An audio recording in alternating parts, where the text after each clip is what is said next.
Today's Bible reading is February 7th, Exodus 26:1 through 27:21. Make the tabernacle from 10 curtains of finely woven linen. Decorate the curtains with blue, purple, and scarlet thread and with skillfully embroidered cherubim. These 10 curtains must all be exactly the same size, 42 feet long and 6 feet wide. Join 5 of these curtains together to make one long curtain. Then join the other 5 into a second long curtain. Put loops of blue yarn along the edge of the last curtain in each set. The 50 loops along the edge of one curtain are to match the 50 loops along the edge of the other curtain. Then make 50 gold clasps and fasten the long curtains together with the clasps. In this way, the tabernacle will be made of one continuous piece. Make 11 curtains of goat hair cloth to serve as a tent covering for the tabernacle.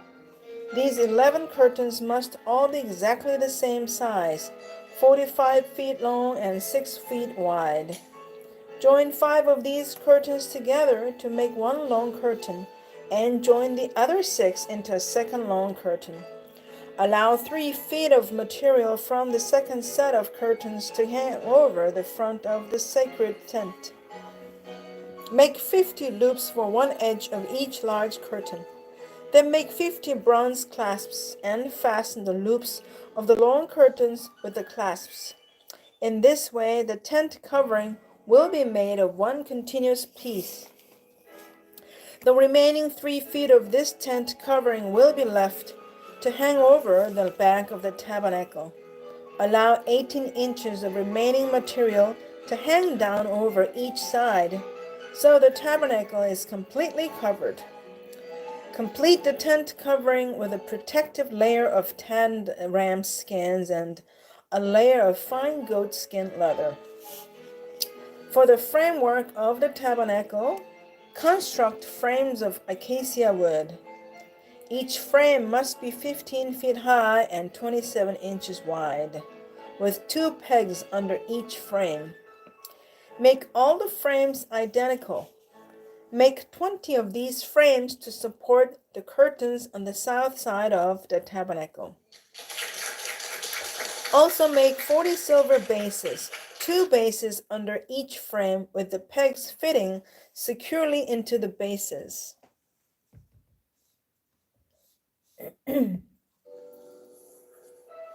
For the north side of the tabernacle, make another 20 frames with their 40 silver bases, 2 bases under each frame.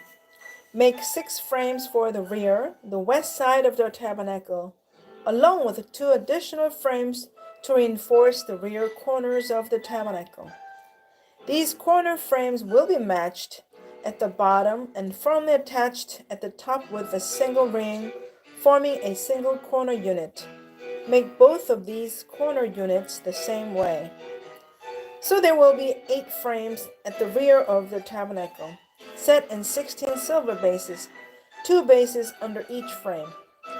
Make crossbars of acacia wood to link the frames, 5 crossbars for the north side of the tabernacle, and 5 for the south side. Also make 5 crossbars for the rear of the tabernacle, which will face west. The middle crossbar attached halfway up the frames will run all the way from one end of the tabernacle to the other. Overlay the frames with gold and make gold rings to hold the crossbars. Overlay the crossbars with gold as well. Set up this tabernacle according to the pattern you were shown on the mountain. For the inside of the tabernacle, make a special curtain of finely woven linen, decorated with a blue, purple, and scarlet thread and with a skillfully embroidered cherubim. Hang this curtain on gold hooks attached to 4 posts of acacia wood. Overlay the posts with gold and set them in 4 silver bases. Hang the inner curtain from clasps and put the Ark of the Covenant in the room behind it. This curtain will separate the holy place from the most holy place. Then put the ark's cover, the place of atonement, on top of the ark of the covenant inside the most holy place. Place the table outside the inner curtain on the north side of the tabernacle, and place the lampstand across the room on the south side. Make another curtain for the entrance to the sacred tent. Make it of finely woven linen and embroider it with exquisite designs using blue, purple, and scarlet thread. Craft 5 posts from acacia wood, overlay them with gold, and hang the curtain from them with gold hooks. Cast 5 bronze bases for the posts.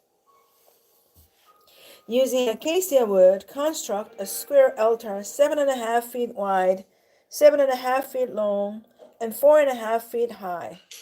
Make horns for each of its 4 corners so that the horns and altar are all on one piece.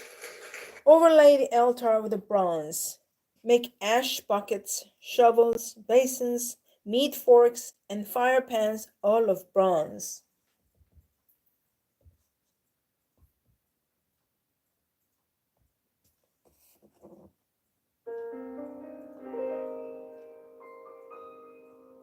Make ash buckets. Make a bronze grating for it and attach 4 bronze rings at its 4 corners. Install the grating halfway down the side of the altar, under the ledge. For carrying the altar, make poles from acacia wood and overlay them with bronze. Insert the poles through the rings on the 2 sides of the altar. The altar must be hollowed, made from planks. Build it just as you were shown on the mountain. Then make the courtyard for the tabernacle, enclosed with curtains made of finely woven linen. On the south side, make the curtains 150 feet long. They will be held up by 20 posts set securely in 20 bronze bases. Hang the curtains with the silver hooks and rings. Make the curtains the same on the north side. 150 feet of curtains held up by 20 posts set securely in bronze bases. Hang the curtains with the silver hooks and rings. The curtains on the west end of the courtyard will be 75 feet long, supported by 10 posts set into 10 bases. The east end of the courtyard, the front, will also be 75 feet long. The courtyard entrance will be on the east end, flanked by 2 curtains. The curtain on the right side will be 22.5 feet long, supported by 3 posts set into 3 bases. The curtain on the left side will also be 22.5 feet long, supported by 3 posts set into 3 bases. For the entrance to the courtyard, make a curtain that is 30 feet long. Make it from finely woven linen and decorate it with beautifully embroidered in blue, purple, and scarlet thread. Support it with 4 posts, each securely set in its own base. All the posts around the courtyard must have silver rings and hooks and bronze bases. So the entire courtyard will be 150 feet long and 75 feet wide, with curtain walls 7.5 feet high and made from finely woven linen.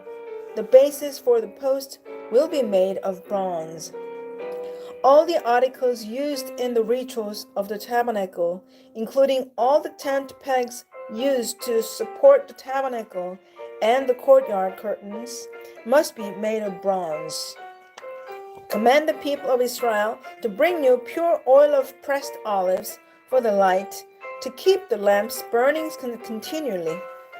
The lampstand will stand in the tabernacle, in front of the inner curtain that shields the ark of the covenant. Aaron and his sons must keep the lamps burning in the Lord's presence all night. This is a permanent law for the people of Israel, and it must be observed from generation to generation. Now Matthew 25, 1 through 30. Then the kingdom of heaven will be like 10 bridesmaids who took their lamps and went to meet the bridegroom. 5 of whom were foolish, and 5 were wise. The 5 who were foolish didn't take enough olive oil for their lamps, but the other 5 were wise enough to take along extra oil. When the bridegroom was delayed, they all became drowsy and fell asleep. At midnight, they were roused by the shout, "Look, the bridegroom is coming. Come out and meet him." All the bridesmaids got up and prepared their lamps. Then the 5 foolish ones asked the others, "Please give us some of your oil because our lamps are going out." But the other replied, "We don't have enough for all of us. Go to a shop and buy some for yourselves." But while they were going to buy oil, the bridegroom came. Then those who were ready went in with him to the marriage feast, and the door was locked. Later, when the other 5 bridesmaids returned, they stood outside, calling, "Lord, Lord, open the door for us." But he called back, "Believe me, I don't know you."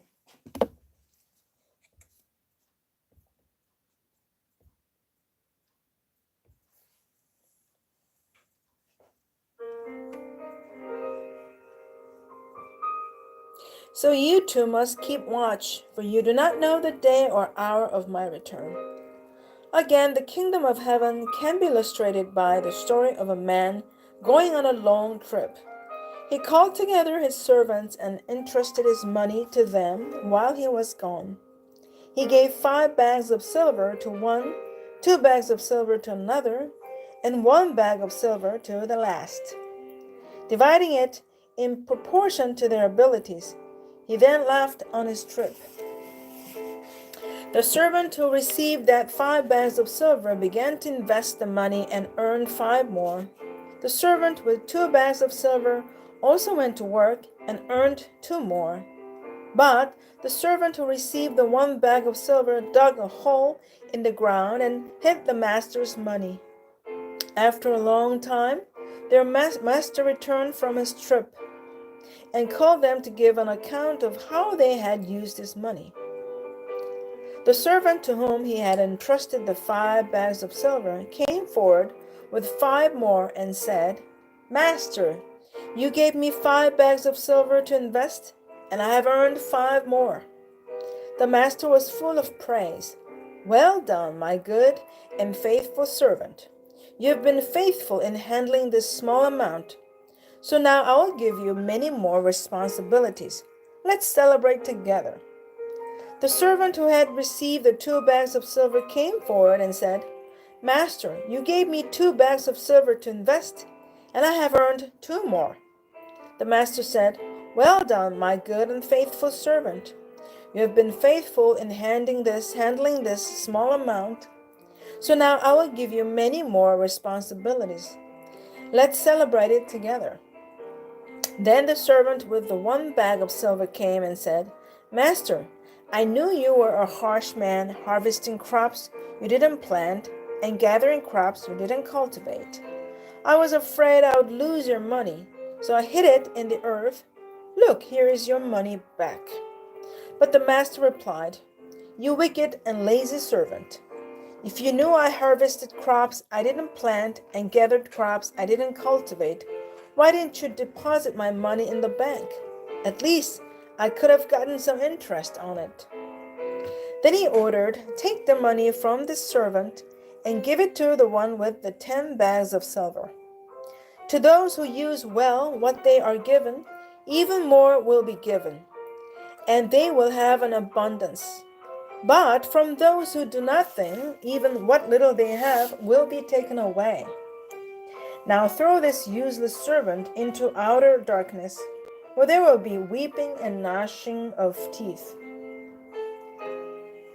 Now Psalm 31, 1 through 8.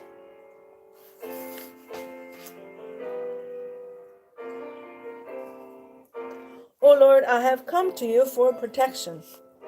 Don't let me be disgraced. Save me, for you do what is right. Turn your ear to listen to me. Rescue me quickly. Be my rock of protection, a fortress where I will be safe. You are my rock and my fortress. For the honor of your name, lead me out of this danger. Pull me from the trap my enemies set for me, for I find protection in you alone. I entrust my spirit into your hand. Rescue me, Lord, for you are a faithful one. I hate those who worship worthless idols. I trust in the Lord. I will be glad and rejoice in your unfailing love, for you have seen my troubles, and you care about the anguish of my soul. You have not handed me over to my enemies, but have set me in a safe place. Now Proverbs 8, 1 through 11. Listen as wisdom calls out. Hear as understanding raises her voice. On the hilltop along the road, she takes her stand at the crossroads. By the gates at the entrance to the town, on the road leading in, she cries aloud, I call to you, to all of you. I raise my voice to all people. You simple people, use good judgment. You foolish people, show some understanding. Listen to me, for I have important things to tell you.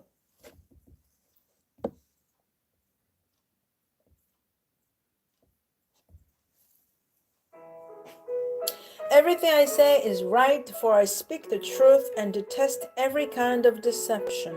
My advice is wholesome. There's nothing devious or crooked in it. My words are plain to anyone with understanding, clear to those with knowledge. Choose my instruction rather than silver, and knowledge rather than pure gold. For wisdom is far more valuable than rubies. Nothing you desire can compare with it. Amen. End of today's Bible reading. God bless you.